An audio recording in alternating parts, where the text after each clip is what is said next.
एक दिन में अपने ऊपर खर्च करता है, ये दुनिया का सबसे अमीर आदमी है। इनफरादी तौर पर भी हम सबसे मजबूत, इज्तिमाई तौर पर दुनिया के तमाम मुल्कों में मजबूत हमारा मुल्क इस्लामी मुसलमान मुल्क कोयत। इतने मजबूत और ताकतवर होने के बावजूद जानना चाहते हो हाल,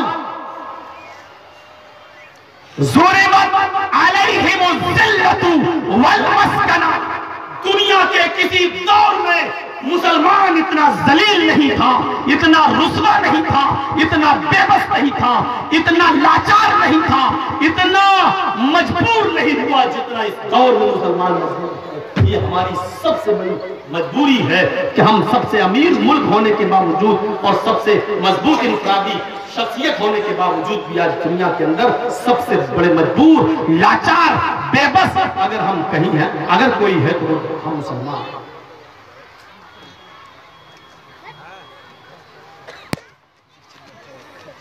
वजह या अय्युहल्लज़ीना आमनू तक़ुल्लाह हक़्क़ तुक़ातिह वला तमूतुन्ना इल्ला व अंतुम मुस्लिमून वातसिमू बिहब्लिल्लाहि जमीअन वला तफर्रक़ू।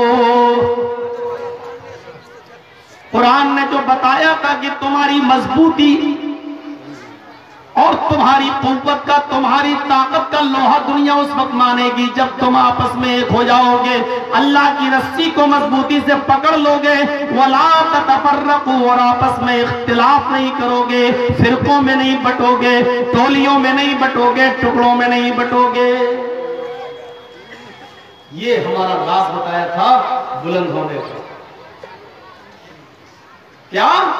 कुरान को मजबूती से पकड़ लो, अल्लाह की रस्सी से मुराद कुरान, कुरान को मजबूती से पकड़ लो और फिरकों में मत बटो, हम तुम्हें बुलंदी दे देंगे। आज हम बुलंदी नसीब नहीं, क्यों? क्योंकि हम फिरकों में बटे। मौलाना जर्जीस आप कौन है? अहले हदीस। तुम कौन हो? देवबंदी। तुम कौन हो? बरेलवी। ये कौन है? कोई चिश्ती, रिजवी, कादरी। ये सब हम बच गए। तेरे पीछे मेरी नमाज नहीं, मेरे पीछे तेरी नमाज नहीं, तेरी मस्जिद में मेरी नहीं होगी, मेरी मस्जिद में तेरी नहीं होगी, तेरा जनाजा फलां ने पढ़ा दिया, पूरे गांव के निकाह टूट गए।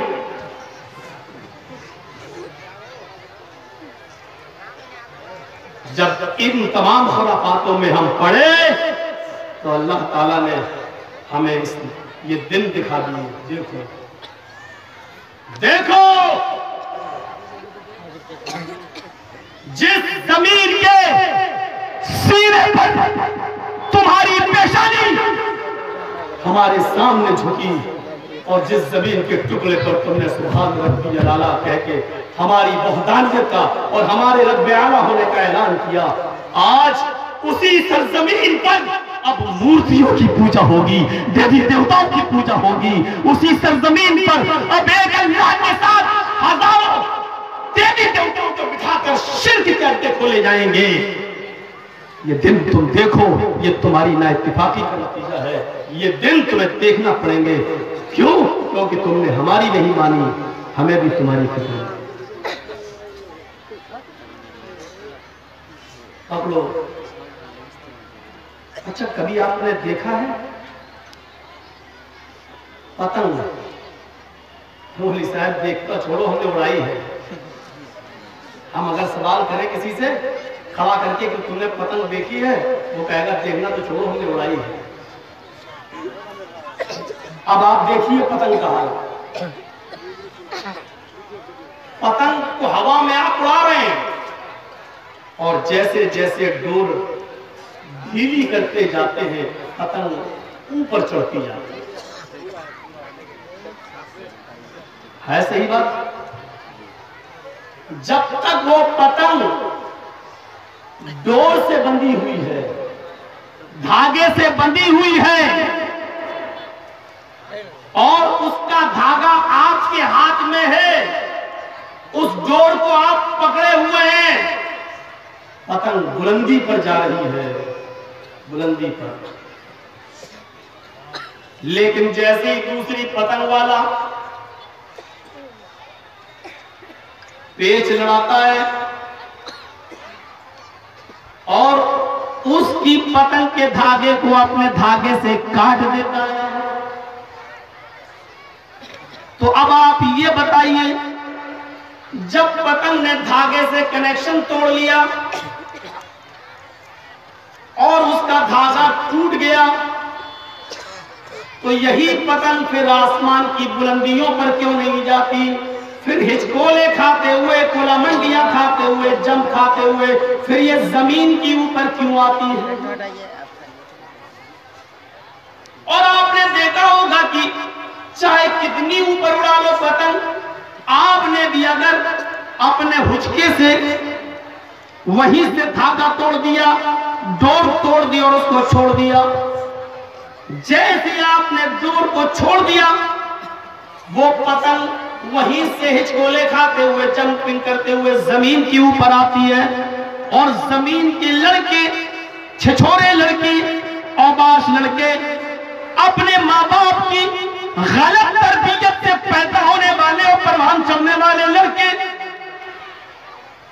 तालीम शिक्षा से दूर रहने वाली ये नस्ल उस पतंग को दूर से देखती है कि ये गिरने वाली है, अंदाजा लगा लेती है कि ये कितने दूर गिरेगी, वहीं से भागना शुरू करते हैं। और जैसी वो पतंग जमीन के ऊपर गिरती है, या तो लंबे कद का कोई फायदा उठाकर उसको ले जाता है, या वो पतंग जैसी जमीन के ऊपर गिरती है तो एक पतंग को लूटने के लिए 10-10, 15-15 लड़के जब उसके ऊपर गिरते हैं तो उस पतंग के टुकड़े टुकड़े कर देते हैं, उस पतंग को फाड़ के रख देते हैं।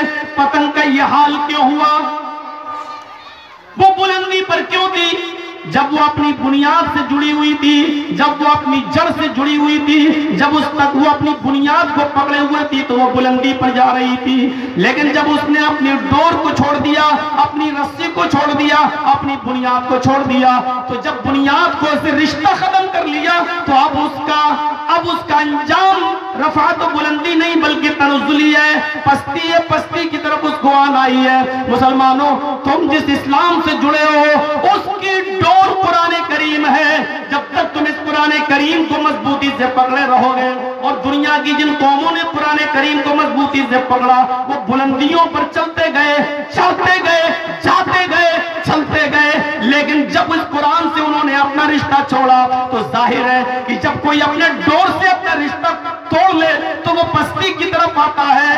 आपने और हमने भी कुरान से अपना रिश्ता खत्म कर लिया तो हमें रुफात कहां से मिले, हमें बुलंदी कहां से मिले? हमें जमीन पर आना ही है, पस्ती के ऊपर आना ही है। जैसे पतंग को लोग फाड़ डालते हैं जमीन पर गिरने के बाद, ऐसे अल्लाह के नबी ने फरमाया था, यूशिकुल उमम अन तदा अलैकुम कमा तदा अलगलतु अला क़िसतिहा। दुनिया की सारी कौमें मुसलमानों तुम्हारे ऊपर ऐसे पिल पड़ेंगी जैसे भूखे लोग दस्तरखान के ऊपर पिल पड़ते हैं, जैसे भूखे लोग दस्तरखान के ऊपर टूट पड़ते हैं, ऐसे ही भूखे भेड़िए तुम्हारे ऊपर, दुनिया की सारी कौमें तुम्हारे ऊपर पिल पड़ेंगी, तुम्हारे ऊपर आ जाएंगी, तुम्हें नोचेंगी, तुम्हें खा जाएंगी। सहाबा ने पूछा, अल्लाह के नबी क्या उस वक्त हम तादाद में कम होंगे? तो आपने फरमाया नहीं, तुम तादाद में बहुत ज्यादा होगे, तुम्हारी कसरत बहुत ज्यादा होगी, लेकिन समंदर में झाग के मानिंद होगे। जैसे समंदर में तिनके पड़े होते हैं और एक समंदर की लहर आई सारे तिनकों को बहा ले गई, ऐसे ही तुम इख्तिलाफ का शिकार हो जाओगे और दुनिया की सारी कौमें तुम्हें जहां चाहेंगी वहां ले जाएंगी, जिस तरफ चाहेंगी नचाएंगी, जो करवाना चाहेंगी वो करवाएंगी, और हम शौक से वो सारे काम करेंगे।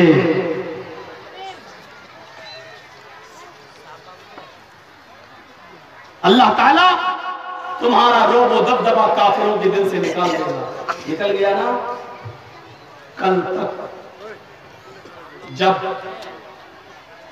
हिंदू बिरादरी की बारात बजती हुई आती थी और मुसलमानों के मोहल्ले में घुसती थी और मस्जिद पे अजान की आवाज आती थी और नमाज हो रही होती थी, तो हिंदू भाई अपनी बारात बंद कर दिया करते थे कि मुसलमान मस्जिद में नमाज पढ़ रहे हैं, इनकी नमाज में खलल होगा। आज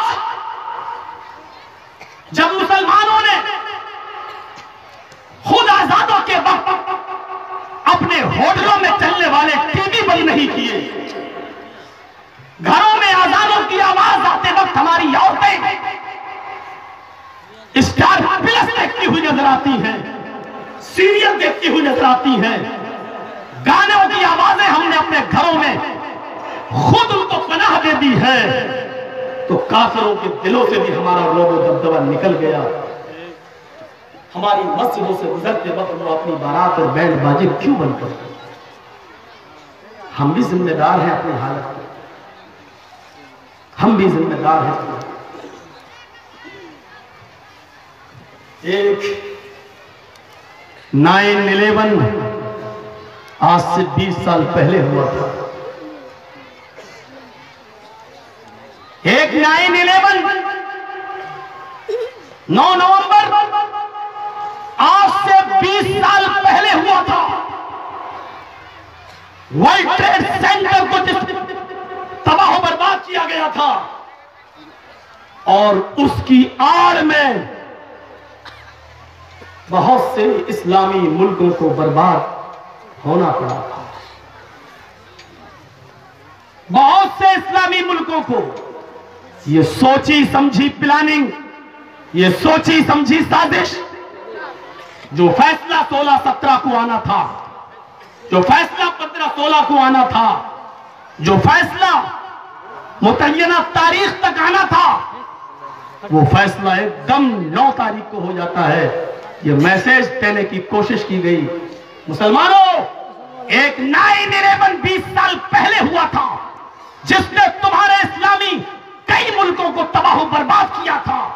एक 9/11 इस साल आ रहा है जो हिंदुस्तान के मुसलमानों को तबाह बर्बाद करेगा, फिरकों में बांटेगा। कुछ गिरोह इस तरफ होंगे कि जमीन ली जाए या न ली जाए, और कुछ लोग ऐसे होंगे जो गवर्नमेंट की डाली हुई हड्डी पर कुत्तों की तरह टूट पड़ेंगे और वो योगी के आश्रम में चले जाएंगे। पहुंच गए, देख लो यूट्यूब पर, देख लो फेसबुक पर, जमीन मांगने के लिए भी पहुंच गए और हमें पढ़ा रहे हैं। हमसे कहते हैं अल्लाह के रसूल का मक्की दौर देखो, मदनी दौर देखो, आपने भी समझौते किए। माफ करना, नबी अकरम ने समझौते किए, अपनी जात के साथ समझौते किए, नबी अकरम ने समझौते किए, अपने साथ समझौते किए, लेकिन तौहीद के साथ कभी कोई समझौता नहीं किया। मुझे बताओ, जब काफिरों ने यह कहा था कि आए मोहम्मद बहुत हो गया, 6 महीने अब तुम हमारे खुदा की इबादत करो, हमारे माबूदों की इबादत करो, 6 महीने हम तुम्हारे रब की, तुम भी खुश रहो हम भी खुश रहें। 6 महीने आप हमारे 360 बुतों की पूजा कर लो और 6 महीने हम आपके रब की इबादत कर लेते हैं।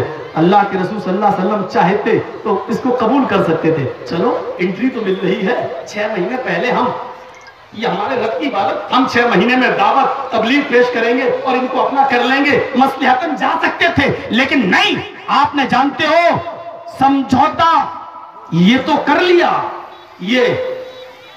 ये नाम काटो, मुहम्मदुर रसूलुल्लाह को ये शर्त मंजूर है, हम आपको रसूल नहीं मानते, लिखो मोहम्मद इब्न अब्दुल्लाह को ये शर्त मंजूर है।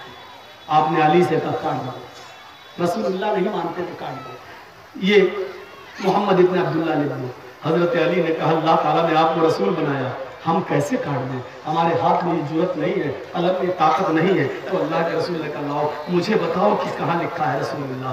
आपने अपने हाथ से लफ्ज़ रसूलुल्लाह काट दिया, ये समझौता कर लिया काफिरों से। ठीक है, इस साल तो उम्रा नहीं करने देते हो, मत करने दो, आइंदा साल हाँ ठीक है आना, 3 दिन से ज्यादा मक्के में रहने की इजाजत नहीं होगी, ठीक है मुझे ये भी मंजूर है। मेरे आदमी तलवार लेकर घूमेंगे लेकिन तुम्हारे आदमी तलवार मियान में रखेंगे, कहा मुझे ये भी मंजूर है। मेरे भाइयों, इतना दबकर समझौता करना पड़ा, आपने कर लिया। और जब सिग्नेचर की बारी आई तो लिखा मोहम्मद रसूलुल्लाह को ये शर्तें मंजूर है। कहा रसूलुल्लाह काटो, अली काटने के लिए तैयार नहीं, अल्लाह के नबी खुद अपने हाथ से काट रहे। पूछो उमर फारूक के दिल से पूछो क्या बीत रही होगी, हजरत अली के दिल से पूछो क्या बीत रही होगी। हजरत उमर ने रोते हुए कहा अल्लाह के रसूल अलसना बिलहक, क्या हम हक पर नहीं है, क्या हम हक पर नहीं है। अल्लाह के नबी ने कहा हाँ हम हक पर हैं, तो फिर इतना दबकर क्यों समझौता कर रहे हैं यार, हम लड़ने के लिए तैयार हैं, हम अपनी जान देने के लिए तैयार हैं। अल्लाह के नबी फरमाते हैं नहीं, आज मसलहत में भलाई है, आज इसी मसलहत में और यही शर्त मानने में भलाई है, क्योंकि हमें मक्के के अंदर अपना साया देर तक, अपनी तालीम देर तक देखना है। मेरे भाइयों, अपने साथ मामला आया तो समझौता कर लिया, लेकिन जब काफिरों ने यह कहा कि 6 महीने हमारे माबूद की इबादत कर लो, 6 महीने हम आपके रब की इबादत कर लेते हैं, तो जब इबादत का मामला आया तो आपने समझौता यह कहकर रिजेक्ट कर दिया, कुलिया अय्युहल काफिरून ला अअबुदु मा ताबुदून। ऐ नबी कह दो क्या काफिरों, ला अअबुदु मा ताबुदून, मैं उनकी इबादत नहीं करता जिनकी इबादत तुम करते, वला अंतुम आबिदून मा अअबुद, तुम भी उसकी नहीं करते हो जिसकी मैं करता हूं। मैं कभी करूंगा नहीं उनकी जिनकी तुम कर रहे हो, और तुम उसकी नहीं करोगे जिसकी मैं कर रहा हूं। सुनो, समझौता नहीं होगा। अब मेरा फैसला सुनो।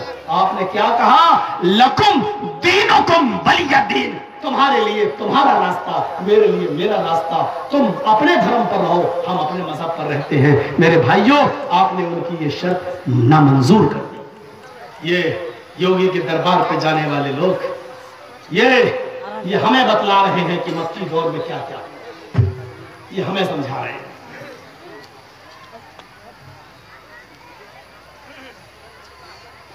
एक बात याद रखिएगा, आप सबकी तायीद चाहिए मुझे, गौर से सुनना। राम जन्मभूमि बाबरी मस्जिद, कोर्ट का फैसला निहायत गम के साथ और इंतहाई दुख के साथ सुप्रीम कोर्ट का अदब व एहतराम करते हुए हम उस फैसले को कबूल कर रहे हैं। साथ में हमारे जुमले याद रखिएगा, इंतहाई दुख के साथ, इंतहाई गम के साथ, अदब व एहतराम यही है, हम मान रहे हैं, तस्लीम कर रहे हैं। लेकिन मीडिया वालों, लिखो, हुकूमत के ऐवानों तक इस आवाज को पहुंच जाना चाहिए, जब तक चाहे कितना बड़ा मंदिर बना लो, लाखों नहीं करोड़ों, और करोड़ों नहीं अरबों रुपया लगाकर उसको चाहे कितना खूबसूरत बना लो, लेकिन कयामत की सुबह तक अगर उस मंदिर में रामचंद्र जी की पूजा होगी तो कयामत की सुबह तक यह भी कहा जाता रहेगा कि अल्लाह के घर को इस जगह से शहीद किया गया था, अल्लाह के घर को डिस्ट्रॉय किया गया था, बुलडोजरों से उड़ाया गया था। मेरे प्यारे साथियों, हमें अफसोस है कि उस जगह पर हमें सही हक नहीं मिला, लेकिन ये खुशी है इस बात की, ये खुशी है इस बात की कि तुमने अपने रामचंद्र जी को पूरे भारत में कहीं बैठने की जगह नहीं दी, कहीं सोने की जगह नहीं दी। अगर उनको लेटने, बैठने और सोने की जगह भी मिली तो हम मुसलमानों की मरहूरे मिल्लत है। तुम्हारे रामचंद्र जी जब सोएंगे तो मुसलमानों की विरासत में सोएंगे, अल्लाह के घर में सोएंगे, अल्लाह के घर में आराम करेंगे, अल्लाह के घर में खाएंगे और पिएंगे। उनको ये जमीन का टुकड़ा मिला तो मुसलमानों की मरहूरे मिन्नत है। मुझे नहीं मालूम कि मेरी तकरीर का रुख कहां जा रहा है, मुझे नहीं मालूम कि इस तकरीर के बाद मेरा अंजाम क्या होगा, लेकिन सच्चाई यह है कि जब तक तुम रामचंद्र जी की पूजा करोगे, उस मस्जिद का नाम तुम्हें लेना पड़ेगा, चाहे नफरत से लो या मोहब्बत से लो। उस घर को अल्लाह के घर से कोई जुदा नहीं कर सकता। खाने काबा में 360 बुत थे, तब भी वो अल्लाह का घर था। बुतों से साफ होने के बाद आज भी वो अल्लाह का घर है और कयामत की सुबह तक वो अल्लाह का घर रहेगा। बाबरी मस्जिद कल भी बाबरी मस्जिद थी, आज बर्बाद कर दिया, तब भी बाबरी मस्जिद का दावा बाकी है और कयामत की सुबह तक बाबरी मस्जिद रहेगी और ये हमारा हक रहेगा। तुम उसको मानो या ना मानो, सुप्रीम कोर्ट का फैसला, उसका मैं इज्जत करता हूं, एहतराम करता हूं। मेरी तकरीर का एक हिस्सा पूरा हो चुका, लेकिन इस हिंदुस्तान के उन लोगों को मैं बधाई भी देता हूं, दोनों रुख हैं